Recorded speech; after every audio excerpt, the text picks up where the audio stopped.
Biamono kigima omorigirire Y'Ensoko no kwegena kwane buna andonsi asore emambiao nigerengia kigima na nigogendete kubwatia emeroberie itokurugaiga Y'Ensoko TV oboroso bwomugusi chinsani nye chabono mambia chabutokire chidagika 15 igoro kukwarigania tosoe asomoroberi bwe Etorobini buna botamba Etorobini etokomorekera ari agendete gwateka ase chinsemo ao chikaunti ao imena isko yense ritkoria rero emeroberie Y'Ensoko bwakire egatiyo moroberie nigo chakurwa ensemo ya lanet asabarai begetasenye kigagi Y'Ensoko babegete kambi ase omoyiga bwoko mwenia musubati omwabo omwakili Y'Ensoko TV Job Mumanyi amoroberi yungu churigo cha eyemo ase eyemo munatogenderete no moroberi bwe Etorobini ayo negatiaria omwanchwa omorigiri togenderete gukwariganeria gosoguchiko yanyora kurugaiga ase omoroberi bwe Etorobini buna botambe erietariane Linet Nyambane.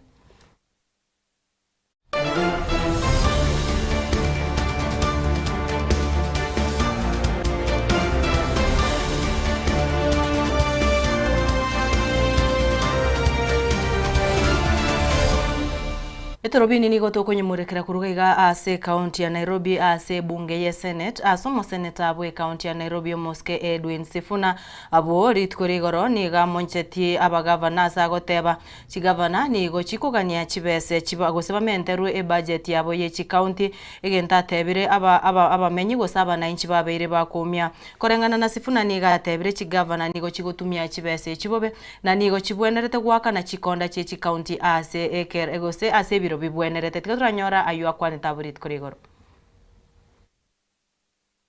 Speaker, I wanted to make brief comments on the statement that was brought by Senator for Bomet, Wakili Hilary Sigei, on unpaid contractors.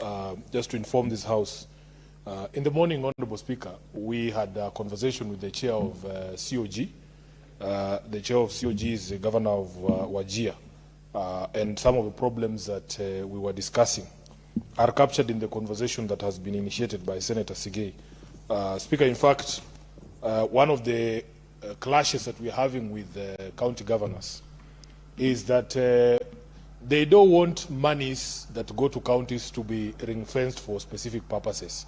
But the frustration that is on the ground, and I'm sure colleague senators will agree, is that whenever we lump the county money in the equitable share, most of the times, the governors do what they want with that money. The governor of Mombasa appeared before us and told us that the reason why the county governments don't want to employ the UHC workers who are outside our gate just now on permanent and pensionable is because they wanted the money that was disbursed under the County Government Additional Allocations Act to be put in the, what is it called, the equitable share.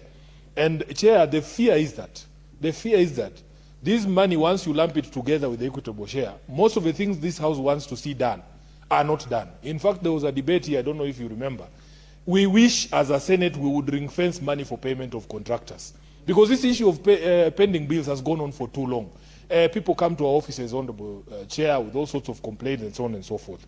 So we asked the governor of Wajir, who's the chair of the COG, we asked the governor, why don't you discuss the additional money that this Senate has fought for? Because as a collective, governors are getting an extra 13 billion shillings, which is actually more than the 8 billion that is going for the PNP for the UHC workers. What is the difference between the 13 billion that we have added as a Senate and the 8 billion that is under county government's additional allocation?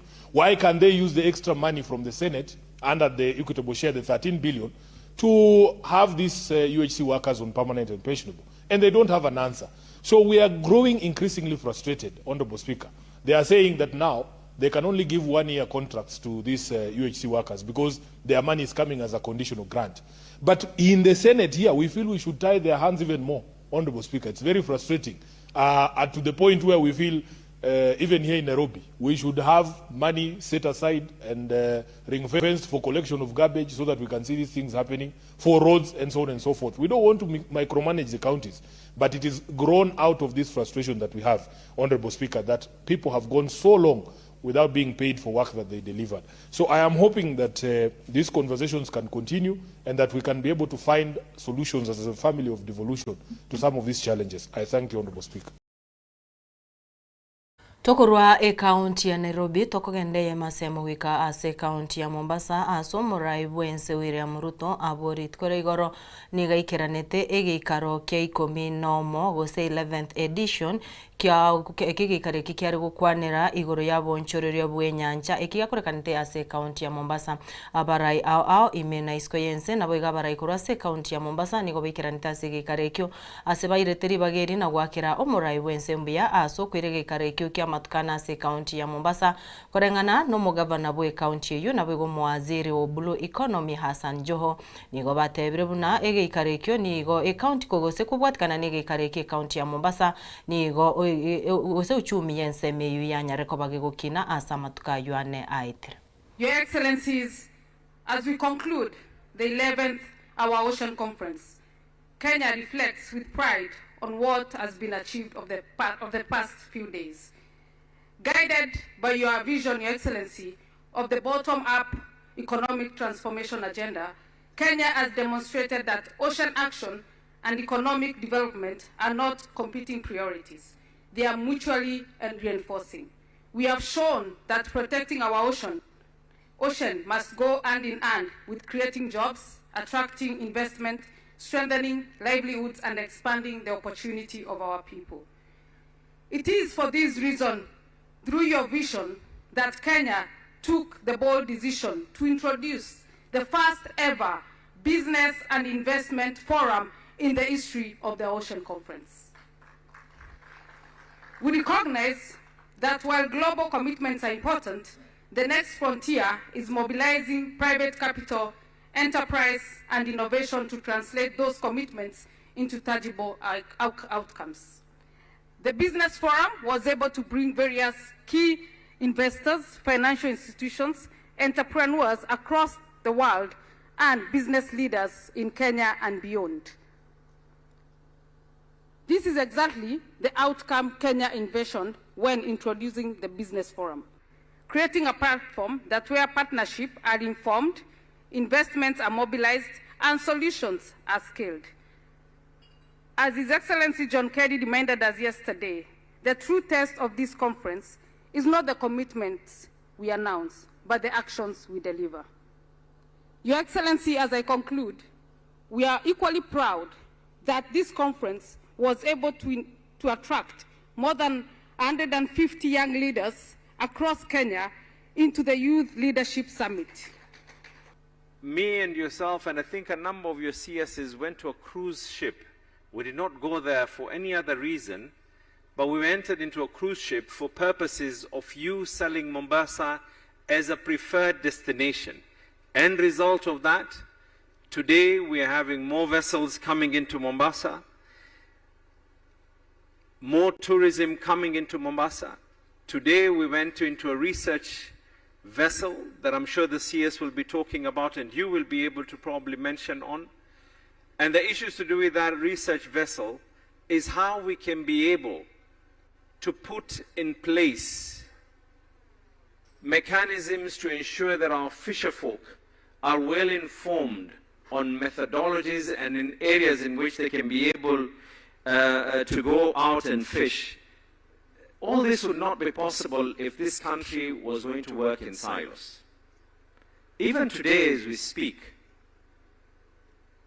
Mombasa has been blessed over the last couple of days. We've had about 6,000 delegates. And I'm not a very good mathematician. I might be a good politician, Your Excellency, but a mathematician, maybe not that much. But I was doing my calculations. There are 6,000 delegates, and excluding air tickets. But if you just look at the accommodation and everything else that they spend, and if we just ask them to, where I looked at it on an aggregate of about $1,000 for a period of about 4 days, that is someone who would have spent about $250 on a daily basis. Mombasa has just had a financial boost of $6 million over a period of 4 days. One takeaway I will take from Mombasa to the United Nations General Assembly and COP31 is the need for strengthening ocean observation through the Global Ocean Observing System, GOOS, and an international alliance, the Ocean Eye. We need global data more than ever today. Together with Canada, we will co-chair this alliance, and I'm pleased that Norway joined already the alliance and that many other countries very positively received the announcement of this initiative. I count on all partners, countries, private sector and philanthropies around the world to join this alliance so we can proudly announce in September a more resilient global system. The EU committed 50 million euros to operationalize Ocean Eye and an additional 12 million euros to support resilient global ocean data systems. Ocean Eye will connect us all.